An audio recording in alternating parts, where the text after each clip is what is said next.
There are questions tonight about whether North Korea successfully tested a hydrogen bomb. The White House says analysis of underground activity is not consistent with such a test. Denver 7 reporter Lance Hernandez spoke with the former ambassador to the Republic of Korea. And Lance, he says the North Koreans are tough to deal with.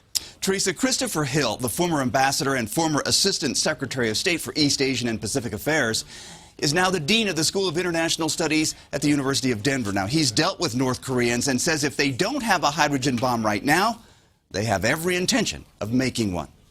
We'll find out soon enough whether this was a hydrogen explosion. But the real issue here is they are hell-bent on a nuclear program where they marry up a weapon with a missile. Former Ambassador Hill says North Korea has been working on such a bomb for years. I asked why a hydrogen bomb is so important. He said for small countries, it's a shortcut to being a great power.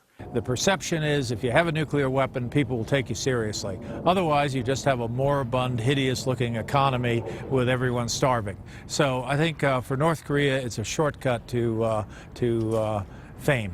The reclusive nation, which has been roundly criticized for the test, issued a statement that reads in part, the DPRK's access to H-bomb of justice, standing against the U.S., the chieftain of aggression, is the legitimate right of a sovereign state.